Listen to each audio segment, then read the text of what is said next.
Bismillahirrahmanirrahim. Assalamualaikum warahmatullahi wabarakatuh. Jumpa lagi dengan saya, Putri Syifa Malia. Kali ini kita akan membahas salah satu metode yang digunakan dalam data analytics, yaitu decision tree. Jangan lupa siapkan aplikasi RapidMiner dan mari kita praktekkan. Baik, ini adalah tampilan dari RapidMiner yang sudah kita buka ya. Pertama, kita klik blank process, kemudian dia akan muncul draft seperti ini ya. Jadi teman-teman, kalau teman-teman perhatikan, kita punya beberapa tab di sini ya. Ada repository di sebelah kiri, operators di bawah, dan parameters serta help di sebelah kanan. Nah, di tengah-tengah ini adalah canvas di mana kita akan memasukkan atau melakukan proses dari data analytics itu sendiri ya. Nah, kali ini kita akan mengolah data yang sudah ada di aplikasi RapidMiner. Jadi teman-teman nggak perlu download ataupun upload. Jadi di sini sudah ada untuk belajar. Teman-teman langsung klik aja di folder samples, kemudian data. Nah, kalau teman-teman scroll ke bawah tuh ada banyak jenis data ya di sini ya. Nah, untuk analisis menggunakan decision tree, hari ini kita akan menggunakan data golf ya. Langsung aja kita drag ke tengah-tengah sini. Nah, kalau teman-teman mau tahu apa sih isi data golf ini, kita langsung connect-kan saja ya dia ke sini, result. Oke, lalu klik run yang ada di atas warna biru. Nah, jadi kalau kita klik ternyata data golf itu berisi atribut-atribut yang seperti ini. Ada 6 kolom, 6 kolom dan beberapa baris ke bawah. Data ini menggambarkan apa sih teman-teman? Ternyata ini adalah data suatu tempat main golf ya, di mana ini mengombinasikan antara kondisi cuaca, temperatur, humidity, dan wind atau angin dengan apakah pada hari itu orang-orang bermain golf di tempat tersebut atau tidak ya.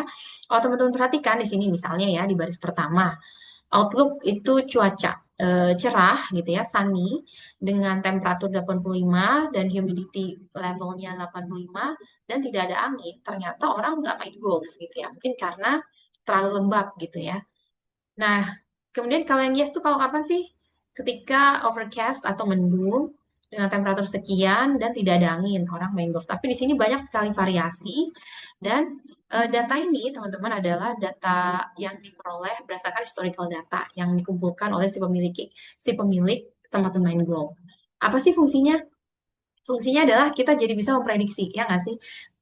Dengan machine learning atau dengan si RapidMiner, dia akan bisa membuat prediksi untuk nanti kalau cuaca begini, temperature sekian, kalau ada angin atau enggak, itu kira-kira orang main golf nggak ya gitu. Jadi dengan data historik kita bisa memprediksi untuk kedepannya ya. Nah, kalau teman-teman lihat di sini sebelah kiri ada beberapa tab. Ada statistik, ini menggambarkan statistik dari masing-masing data ya, deskriptifnya ada bisa, teman-teman bisa lihat ya, average, deviation, nilai tertinggi, terendah, dan sebagainya. Sangat-sangat helpful ya. Kemudian ada visualization juga. Nah, di sini teman-teman bisa pilih nih, misalnya dari data tadi teman-teman mau bikin line, ya dia membandingkan temperature dengan humidity atau apapun ya. Teman-teman bisa pilih sendiri di sini, banyak sekali jenisnya dan sangat-sangat ini ya tampilannya sangat-sangat eye-catching gitu ya. Oke, sekarang kita balik dulu ya, klik lagi design. Sekarang kita mau melakukan analisis dengan menggunakan decision tree. Gimana caranya? Teman-teman lihat di bagian operator. Di sini bisa dicari ya, tapi kalau mau gampang kita tinggal ketik aja decision tree ya.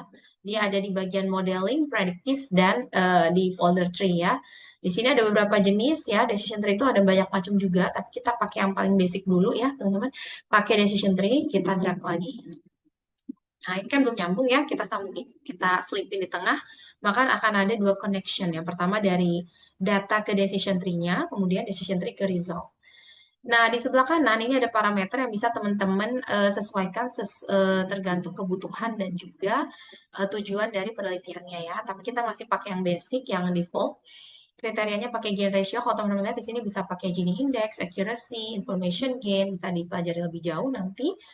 Kemudian maximal depth bisa kita mainin. Ini maksudnya cabang-cabang dari pohonnya nanti itu maksimum berapa sih gitu ya. Semakin banyak nanti pohonnya bisa akan semakin lebat gitu ya. Nah, ini juga ada confidence levelnya dan kalau teman-teman bingung bisa baca di bawah sini ada help. Ini dia kayak indeks, sorry, kayak ensiklopedianya ya. Ini apa sih yang dimaksud dengan ini? Teman-teman bisa baca ya. Oke, sekarang kita run aja langsung. Maka akan muncul pohon seperti ini. Nah, jadi kenapa namanya decision tree? Karena bentuknya memang seperti pohon ya, teman-teman. Nah, sekarang dari pohon ini kita bisa tahu nih kapan sih orang akan main golf atau tidak gitu ya. Ternyata dari beberapa faktor tadi ada cuaca, temperature, humidity, dan wind. Yang paling menentukan adalah outlook ya atau cuaca. Nah, cuaca kan ada tiga tadi ya, ada overcast, ada rain, ada sunny. Masing-masing ini ada cabangnya lagi nih gitu ya.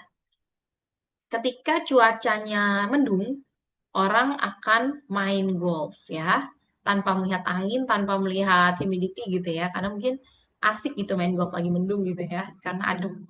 Tapi ketika hujan, teman-teman, orang akan melihat angin ya. Ketika tidak ada angin, walaupun hujan, dia akan oke lah gitu, selama mungkin nggak deras gitu ya. Tapi ketika hujan dan angin, orang tidak akan main golf ya. Di sini makanya no. Nah, gimana dengan sunny? Ketika sunny atau cerah, orang cenderung akan melihat kelembapan ya. Kalau dia sangat lembab dan cerah itu panas sekali gitu ya, dia enggak deh gitu ya. Tapi ketika kelembapannya rendah gitu ya, tidak terlalu tinggi di bawah 77, dia akan kemungkinan mau main golf. Jadi inilah bentuk dari decision tree ya, teman-teman. Oke, nanti ini bisa berbeda bentuk pohon tergantung dari teman-teman di parameters yang digunakan. Tapi ini sekilas untuk simpelnya seperti itu. Nah, kalau teman-teman mau latihan, silakan dicoba pakai data-data yang lain. Ada di sini Deals, ada Iris. Ini bisa menggunakan decision tree atau teman-teman bisa download data dari public repository ya yang ada di internet. Oke.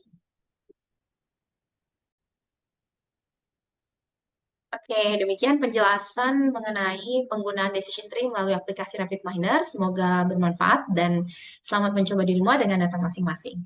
Wassalamualaikum warahmatullahi wabarakatuh.